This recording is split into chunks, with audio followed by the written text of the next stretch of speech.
च परमेष्टि मङ्गलं तीर्थङ्करं मङ्गलं विश्वजिन्धर्मं मङ्गलं वीरशासनं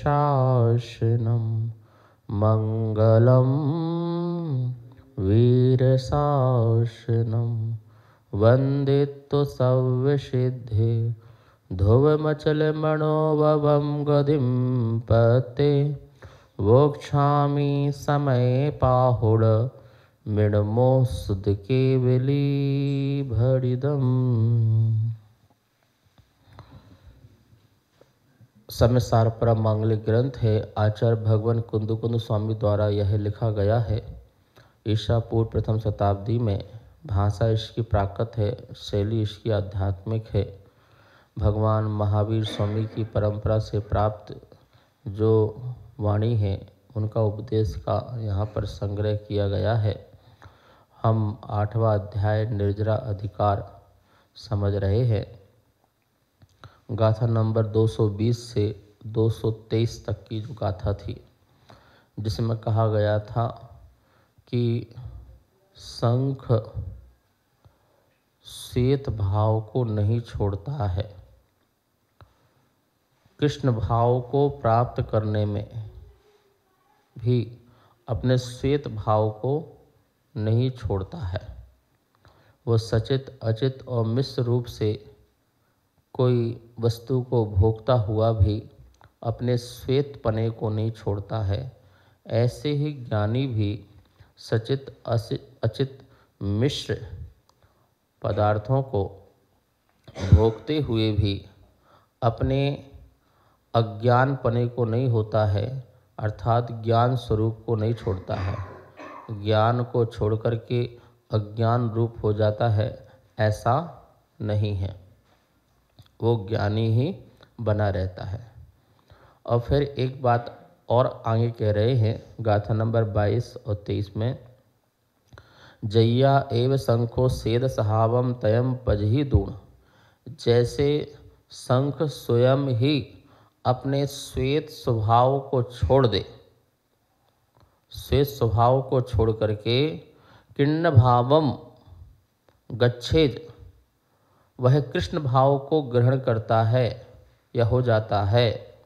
तहिया उसी प्रकार से जो ज्ञानी जीव है वो अपने ज्ञान स्वभाव को छोड़ करके अज्ञान स्वभाव हो जाए, ज्ञान को छोड़ करके अज्ञानी हो जाए। यदि वो स्वयं होना चाहे तो हो सकता है। जैसे शंख स्वयं अपने आप में अंदर से काला होना प्रारंभ हो जाए तो वो अपने कारण से काला होगा, किसी वस्तु को भोगने से काला नहीं होगा, ठीक है ना। लेकिन वो स्वयं काला होना चाहेगा तो उसमें परिवर्तन हो जाएगा, लेकिन कोई उसे काला नहीं कर सकता। ऐसे ही ज्ञानी को कोई अज्ञानी नहीं कर सकता, लेकिन ज्ञानी ही स्वयं ही अपने सम्यक ज्ञान स्वभाव को छोड़ करके मिथ्या ज्ञान वाला बन जाए। अपने ज्ञान स्वभाव को छोड़ दें। ज्ञान स्वभाव मतलब जो मिथ्या ज्ञान को प्राप्त कर ले, सम्यक ज्ञान को छोड़ दे, तो वही हो सकता है ना।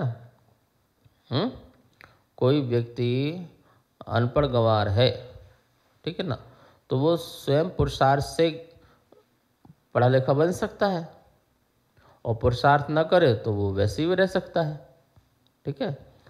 ऐसे ही कोई व्यक्ति सम्यक दृष्टि हो गया, सम्यक ज्ञानी हो गया, सम्यक चारित्र हो गया, तो वह है अपने कारण से हुआ, किसी दूसरे कारण से तो हुआ नहीं। और वो अपने ही कारण से वह जो है मिथ्या दृष्टि, मिथ्या ज्ञानी, मिथ्या चारित्र भी हो सकता है। वो पद भ्रष्ट भी हो सकता है, वो अपने धर्म स्थान से च्युत भी हो सकता है, वो रत्नात्रय को छोड़ सकता है, ठीक है ना। कोई उसके रत्नात्रय को छुड़ा नहीं सकता, कोई उसे पद भ्रष्ट नहीं कर सकता, लेकिन वो स्वयं होना चाहे तो हो सकता है। लेकिन किसी की हिम्मत है, किसी की ताकत है, च्युत कर दे, नहीं कर सकता। समय दृष्टि ज्ञानी जो है सचित अचित और मिश्र पदार्थों को ग्रहण करते हुए भी वह ज्ञानी बना रहे, ज्ञानी बना रह सकता है, लेकिन वो इनमें राग करके, इनमें लिप्त होकर के, इनमें आसक्त होकर के अपने जो है सच्चे ज्ञान स्वरूप को छोड़ सकता है, अपने चारित्र को छोड़ सकता है, अपने धर्म को छोड़ सकता है। किसके कारण? अपने कारण। देखो, आप पूजा कर रहे हो तो आप अपनी भक्ति से कर रहे हो ना, अभिषेक पूजा अपनी भक्ति से कर रहे हो। और जिस समय आपको अभिषेक पूजा भक्ति नहीं करना है और छोड़ना है तो किसके कारण छोड़ोगे? लोग क्या बोलते हैं, भैया उसने ऐसा कह दिया इसलिए मैंने आना बंद कर दिया, इसलिए मैंने अभिषेक करना बंद कर दिया, मंदिर जाना बंद कर दिया। ये तो बहाना है कि उसके निमित्त से मैंने आना जाना बंद कर दिया। भाई वो तो निमित्त हो सकता है, निमित्त ऐसे कई हो सकते, कर्म के उदय बहुत निमित्त हो सकते हैं, लेकिन छोड़ना तेरे ऊपर था। तू नहीं छोड़ना चाहता तो सारी दुनिया भी एक साइड खड़ी हो जाती ना, तो छोड़ने नहीं देती। लेकिन तू बहाना क्या लगाता है, फलाने व्यक्ति ने मुझे टोक दिया, इसने ऐसा कह दिया इसलिए मैंने मंदिर आना बंद कर दिया, इसलिए मंदिर पूजा पाठ करना बंद कर दिया। एक व्यक्ति बता रहे थे, महाराज जी ये 25 साल से रोज़ अभिषेक करते रहे, पूजा पाठ करते रहे, साधु को हाल लगाते रहे, भक्ति करते रहे, और अब जाने क्या हो गया है कि मंदिर भी नहीं आते। तो ऐसे वो सज्जन टकरा गए। मैंने कहा कहो भाई क्या बात है, आप क्यों नहीं आते? बोले बस महाराज जी अब मन उब गया मंदिर से। मैंने क्यों, क्या हो गया? बस एक बात लग गई, तब से ऐसा लगा कि सब बेकार है। मैंने क्या बात लग गई भाई? बोले बस ऐसे हो गया, किसी ने कुछ कह दिया, बोल दिया, और फिर लगा कि सब बेकार है। मैंने कमाल है, कल तुम्हें कोई कुछ कह दे कि तुम कुआं में कूद जाना, ठीक है ना? तुम तो मतलब तुम्हारा कंट्रोल तो है ही नहीं, किसी को कुछ कहने से तुम मंदिर छोड़ दो, भगवान छोड़ दो। भगवान ने कुछ कहा क्या? मेरे साथ भी ऐसे ही हुआ कि दिल्ली के 2 व्यक्ति, प्रोग्राम चल रहा, हम प्रोग्राम में आए नहीं, और बड़े प्रतिष्ठित, और उनको बैठने की कुर्सी नहीं मिली होगी, बड़े बड़े ऑडिटोरियम में प्रोग्राम हो रहा था, और हम प्रोग्राम में आए ही नहीं। चलो हम आए और देख लें, बोले तो चलो भाई व्यवस्था बना दो, बैठ जाओ, इतना वात्सल भाव सधर्मी के प्रति रख सकते हैं। लेकिन वो हमारे मंच में आने के पहले ही, और दोनों ही विरोध को खड़े हो गए कि महाराज जी पक्षपात करते। मैंने कौन सा पक्षपात कर लिया भाई? ना मुझे आता ना पता, तुम आए नहीं आए, चले भी गए, पता नहीं चला, कुछ भी हुआ। और यदि कहीं जगह नहीं भी मिली तो पीछे बैठ जाओ। धर्म का स्थान है, सभी वीआईपी लोग हैं। क्या पान की दुकान चलाने वाला और डायमंड की दुकान में बैठने वाले मनुष्य में अंतर है क्या? मनुष्यता में अंतर है क्या? क्या भेदभाव करना? आप पीछे बैठ सकते थे, आपकी रौनकता थी, और आप कहीं भी बैठ के व्यवस्था भी बना सकते थे, आप कार्यवाहक का काम भी कर सकते थे, ठीक है ना?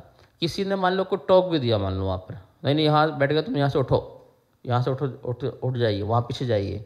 ठीक है भाई साहब, प्रोग्राम देखने आए, पीछे बैठ जाएंगे, कोई दिक्कत नहीं, हम नीचे बैठ जाएंगे।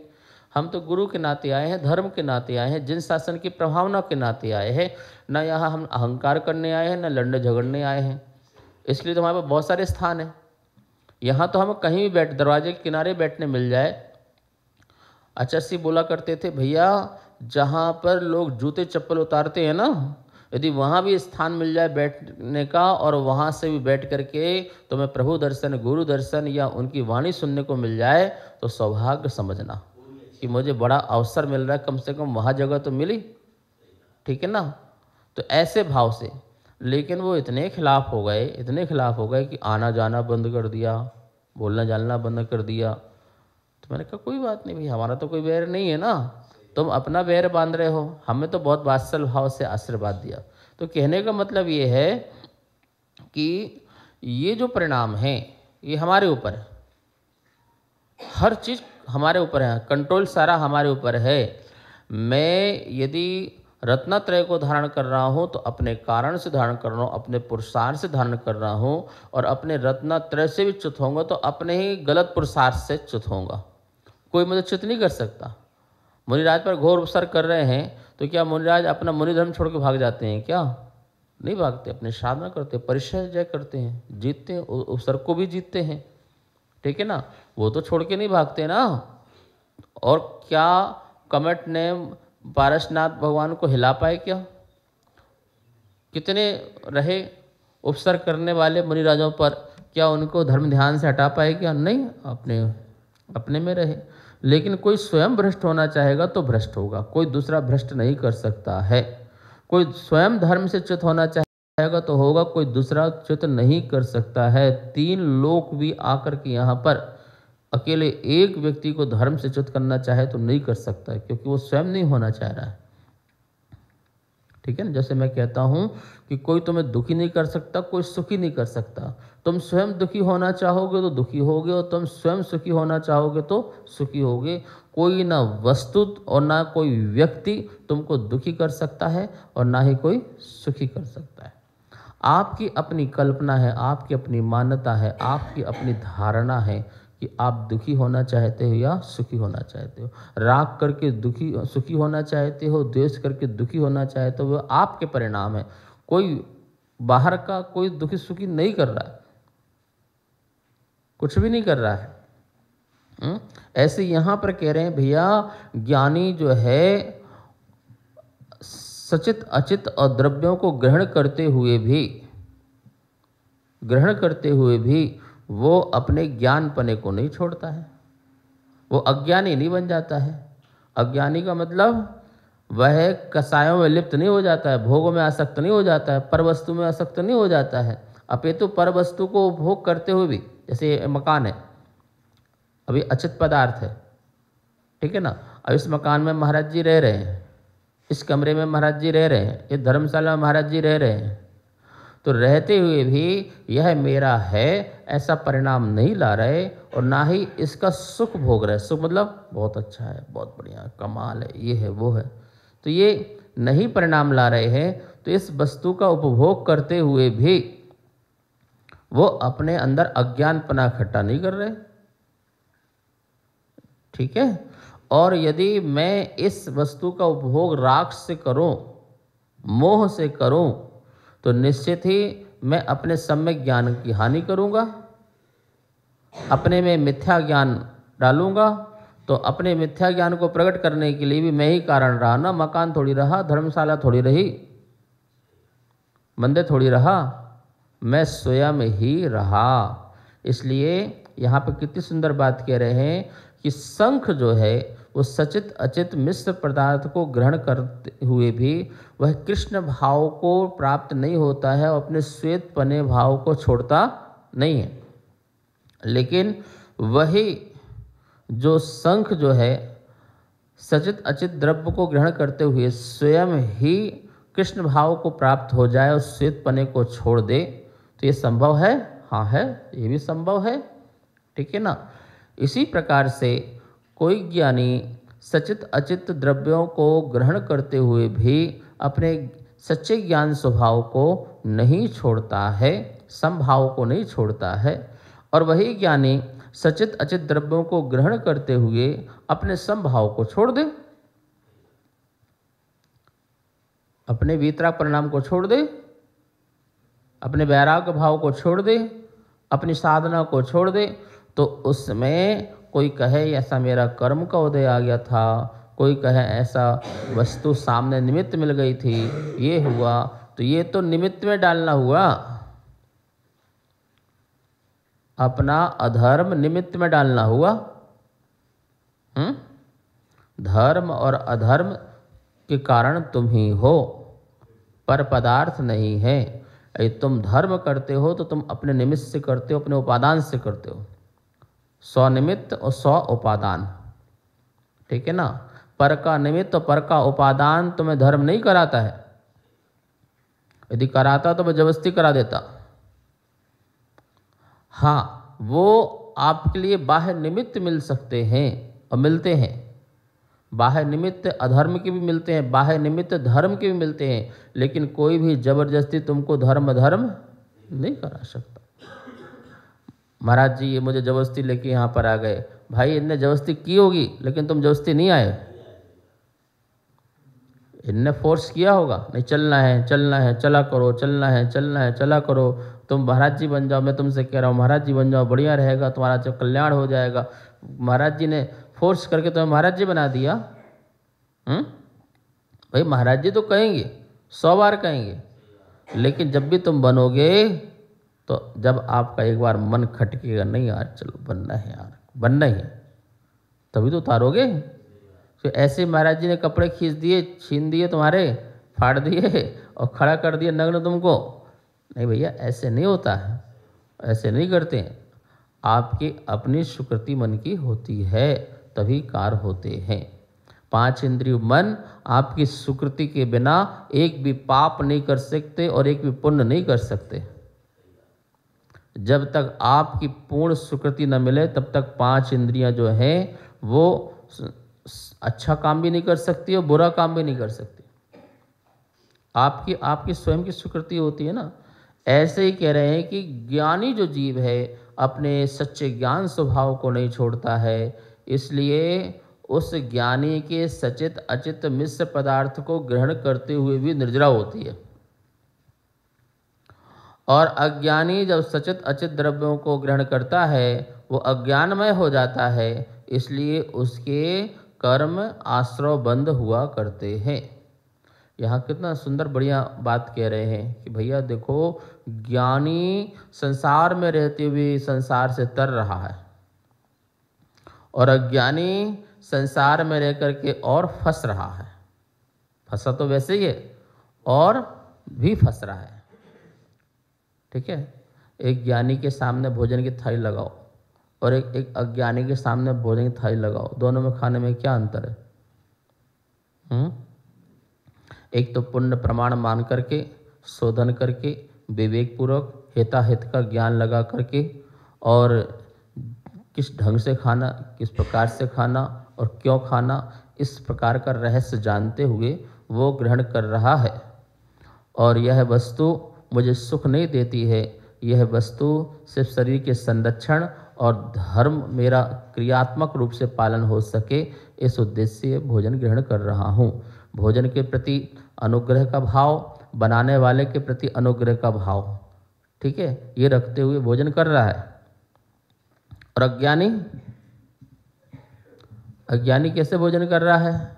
लाओ भैया बहुत सुंदर भोजन लाओ फटाफट, वरना मर जाऊंगा, ये शरीर चलाना है, अच्छा रखना है, ताकत लाना है, शक्ति लाना है, भोजन से शक्ति आएगी, भोजन से शक्ति मिलेगी और मैं हष्ट पुष्ट हो जाऊंगा। मतलब अपने भोजन वो आसक्ति पूर्वक, जैसे इससे मेरा जीवन है, इससे मेरा संरक्षण है, नहीं भोजन करूंगा, पानी नहीं पीऊंगा, मर जाऊंगा, प्राण निकल जाएंगे। तो इस प्रकार के उसके विचार हैं। इसलिए वो अज्ञानी जो है स्वाद के लिए, किसके लिए? स्वाद के लिए और अपने जीवन जीने के स्वार्थ के लिए, स्वाद और स्वार्थ दोनों के लिए क्या बोलते कि वो भोजन कर रहा है।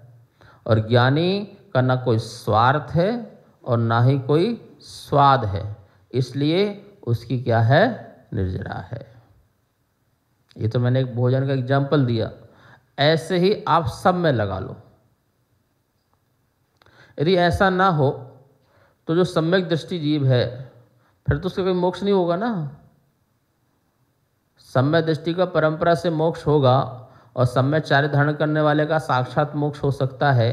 तो ऐसे सम्यक चार्य वाले ज्ञानी और सम्यक दृष्टि, इनका कभी मोक्ष ही ना हो, क्योंकि महाराज जी तो आहार कोटते हैं, महाराज जी भी विहार करते हैं, महाराज जी प्रवचन करते हैं, बोलते हैं, चलते हैं, फिरते हैं, उठते हैं, बैठते हैं, सोते हैं, स्नान तो नहीं करते, मतलब कि बैठते हैं, सारी क्रियाएं जो आप कर रहे हो वो कर रहे हैं, तो फिर तो उनका कभी भी मोक्ष हो ही नहीं सकता है।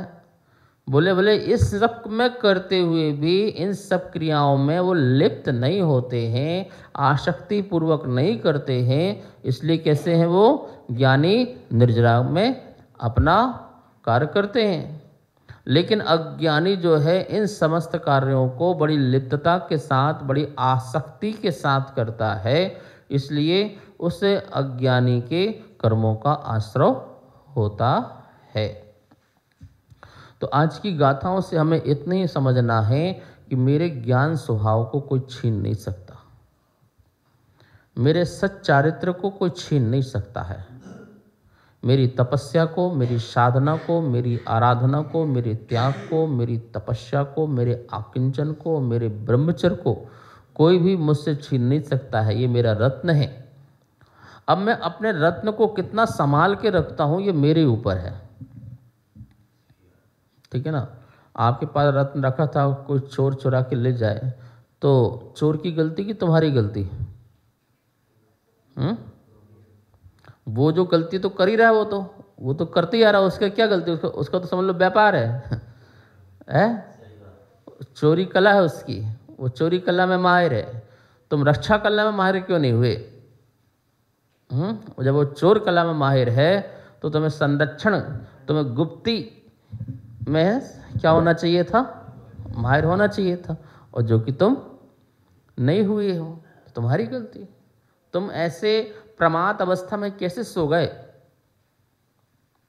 इतनी गहरी नींद तुमको कैसे आ गई कि तुम्हें अपनी गहरी नींद में इतनी आसक्ति थी और इतने अनमोल रत्न रखे थे, उसके प्रति कोई विचार भी नहीं रहा। सैया में रतन सामान, विषय चोर बहु फिरते हैं। क्या बोल रहे हैं?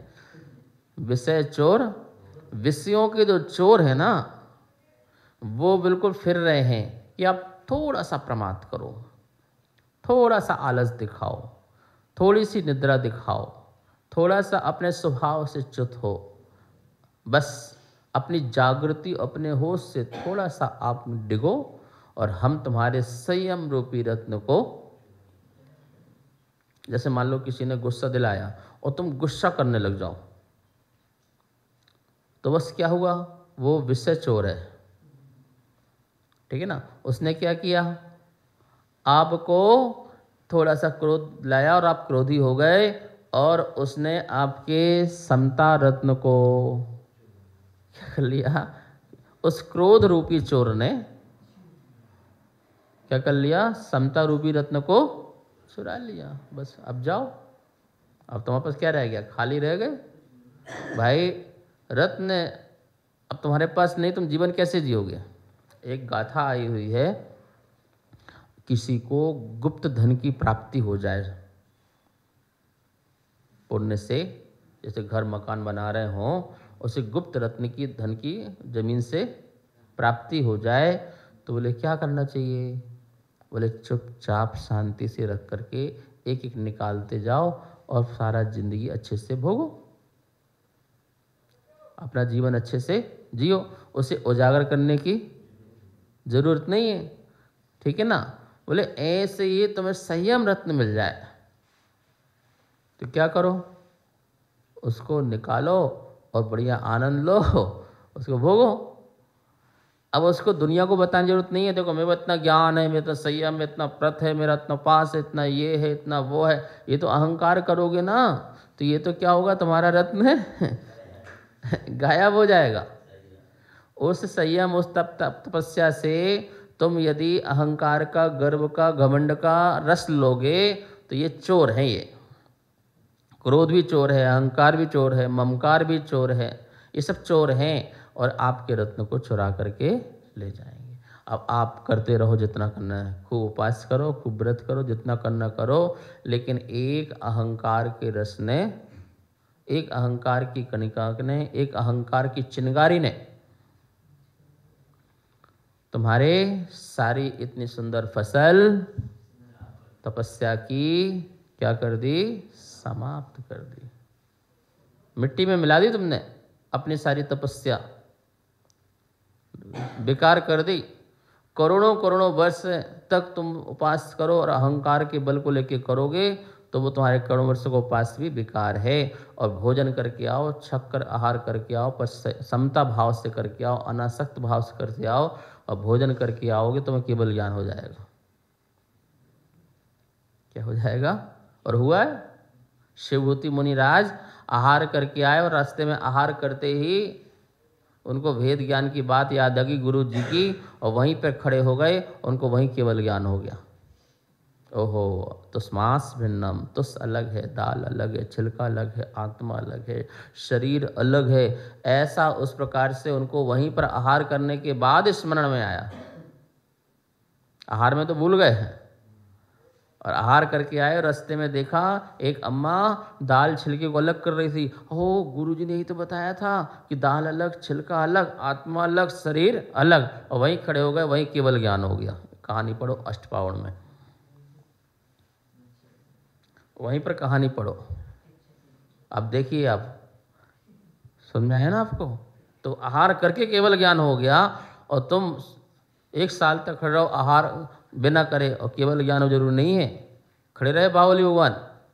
ओहो, भरत की भूमि में मुझे खड़ा होना पड़ा, बीच बीच में मान आता रहा, जहाँ पर सर्प भी लिपट गए, सब कुछ हो गया, लेकिन फिर भी केवल ज्ञान की प्राप्ति नहीं हो पाएगी। क्यों? इस भूमि में थोड़ा सा हल्का सा शंका नहीं, शल्य नहीं, कषाय। और जैसे ही भरत चक्रवर्ती पहुंचे अष्टपद, पूछे हमारे भाई को केवल ज्ञान क्यों नहीं हो रहा है? तो जाओ तुम क्षमा मांगो, और जाकर के चरणों में गिरे। भैया, काहू की जमीन, काहू का वैभव, किसी का कुछ नहीं है, आप क्षमा करें। बस ये भाव आते ही अंदर से क्षमा निकली। और वहीं पर भरत चक्रवर्ती वहीं खड़े रहे, और केवल ज्ञान हो गया उनको। समझ में आया ना? तो ऐसे खड़े रहो तो भी नहीं होना। सारा खेल अनासक्ति का है,